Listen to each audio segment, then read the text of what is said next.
Now, when the industrial heart of an area is ripped out, you can expect the landscape to take a long time to recover. But I don't think anywhere has been changed as much as the area around these pits in Derbyshire over the last 50 years. It's a building site for new homes today.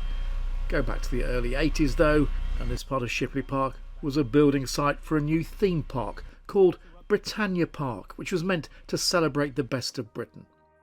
But by the time it opened in the summer of 1985, it was clear the job was far from finished. The park itself has an incomplete air about it. There are still obvious signs of work going on. If that's what you think, why did you bother to come?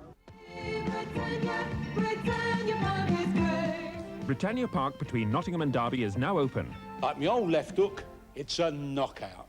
Henry Cooper simply lent his name to the project for the commercials and performing the opening ceremony. He was promised £20,000. We were told it was going to be a royal opening, and no disrespect to Henry Cooper, but we were never aware that he was on the civil list. The receivers were called in 10 weeks after the park opened. It had debts of £9 million.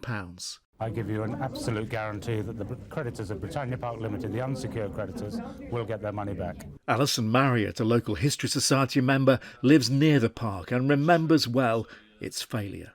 We thought it was going to be good, it was going to be something for the area, bring in tourists and just make it a boom area, something like Alton Towers down in Staffordshire, but wasn't meant to be. Peter Kellard was jailed for 4 years for fraud. He'd convinced lenders he was the head of an international organisation with considerable expertise in the leisure market.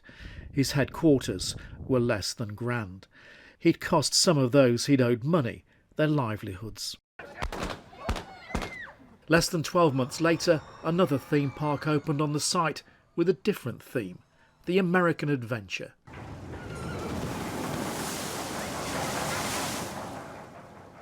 "20 years after he set foot on the moon, astronaut Buzz Aldrin came to open a space centre here to promote a new ride. Did you go on most rides? I didn't. My daughter did. She was the adrenaline junkie. The trip that I had both in the Gemini spacecraft and also in the Apollo Saturn rocket were just very smooth. Just couldn't be better. Whereas this was a bit bumpy. Well, but this one isn't going that far. And neither did the American Adventure. It went out of business in 2007. Things from the site were auctioned off. There was the potential there. I just don't know what happened. It's so sad that it's not, a going concern, that it's been used now for housing. Too many homes for some, like Alyson, who'd rather more land be incorporated into the rest of Shipley Park. A park once part of the landscape torn apart by the need for coal. There are ghosts of the theme parks still here, but nature is taking over, making it still a place to visit. Tony Rowe, BBC Midlands Today, Shipley in Derbyshire.